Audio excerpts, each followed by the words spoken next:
Hi friends, I myself ROMY'S and I welcome to you my next video lecture which I am going to deliver today. But before that I want to thank you all for liking my first video, Who is a Good Programmer. I got very good feedback and many good suggestions from all of you. And today I am going to discuss about the next topic, which is pre-increment, decrement and post-increment decrement operator. But before starting the topic, just I want to say you that some of the concepts which I am going to discuss in my lecture will be mostly the most important areas where the students are finding difficulties. Mostly maybe in the classroom sessions or maybe in the time of interviews. So today this topic as I have taken, it's a very important topic and most of us mostly get confused with this particular pre-increment, decrement and post-increment decrement operators. Now let us start the things. First of all, let me discuss you about the pre-increment and post-increment operators. Now if you see here, we are having plus plus I and I plus plus. First of all, pre-increment and post-increment are mostly called as unary operators. They are called as unary operators. Now when we say that what is the meaning of unary operators, it means that you are going to operate on a single operand. So this unary operator means there will be a single operand on which you can perform the operation. So if you see here this I is mostly a single operand. Suppose if we take this plus operation, single plus. Now this single plus you cannot go with a particular, means at least two operators should be there. For arithmetic operations there should be at least two operands. So now let us first concentrate about this pre-increment and post-increment decrement operators. Now let us see that what is the meaning of plus plus I and I plus plus. Since as the word said pre-increment means first you have to do the increment of this particular value of I, and then you can assign this value to a particular variable which you may have assigned. And in this, first of all you assign the value of the I and then you perform the increment. So this is the most important concept that everybody should know, that why a pre-increment is required and why a post-increment is required. And this is the most important area where people are asking questions. Now let me explain you in more convenient manner. Suppose let us take one example. Suppose if I take an example, it may be clear to all of you. Suppose let us assume that I am having value of A as 20, B as 10 and C as 5. And let us take three more variables, int, x, y, z. Now let us suppose if I am putting like x equal to, suppose if I want to put as a x equal to a plus plus, then plus b plus plus and plus c.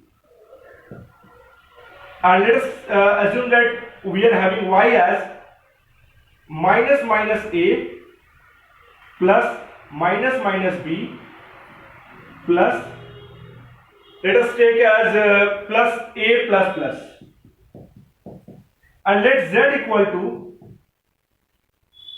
c plus plus plus c plus plus and plus c. Now please understand this part. We have to find the value of x, y, z. How these values will be evaluated, I will be explaining in my example. Now for that, let us first of all assume that I am having a, b, c, then x, then y and then z. Now let us assume how to solve this type of problem. I will be explaining you. Now see, initially the value of a is 20. Let us put it, the initial value of b is 10 and c is equal to 5. Now let us take this expression, a plus plus means first you assign the value of a. So value of a is 20. After that we can do the increment. So now after you do the increment, the value of a will become 21. Now plus b plus, now again the value of b is 10. So first you assign it and then you perform the increment. So now the value of b becomes 11.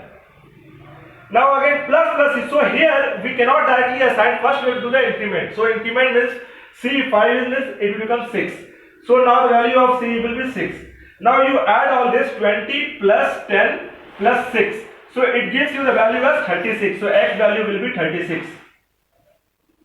Now let us see the value of y. Now minus is c. Now the next means the current value of a is 21. So minus a means first we have to do the decrement. So now it becomes 20. So the value of here becomes 20 plus minus b. So b was 11, then again decrement it, so it becomes 10. So this becomes 10. Now plus a plus plus. See, it is very important here. Since we have done the decrement, here, so 20. Now if you see here, the value of a is 20. So first you assign it. Don't do the increment here. First you assign the value. So once I have assigned this value as 20, now you add it. 20 plus 10, 30 plus 2, 50. So the value of y will be 50.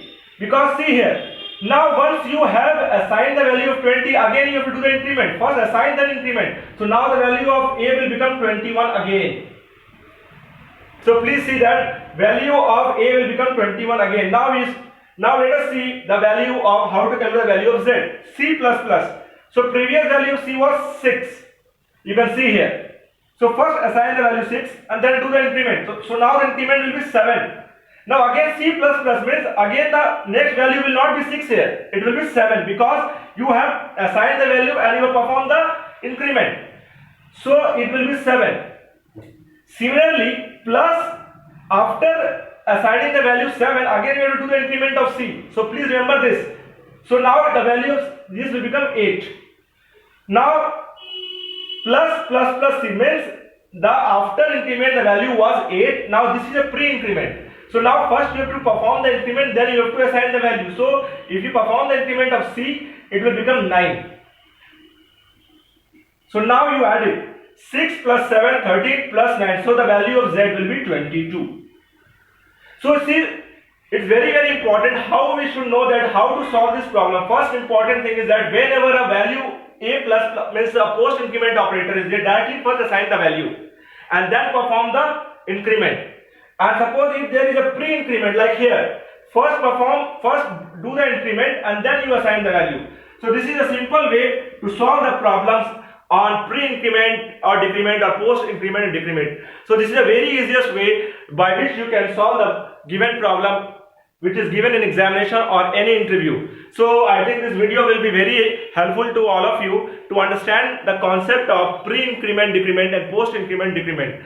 And I request all of you to please like my video, share it, subscribe it, and those who have not subscribed till now, please try to subscribe the videos. And if you have any suggestions regarding my tutorials, please do send me the suggestions and feedback. I will be eagerly waiting for you for your feedbacks and suggestions. Thank you all.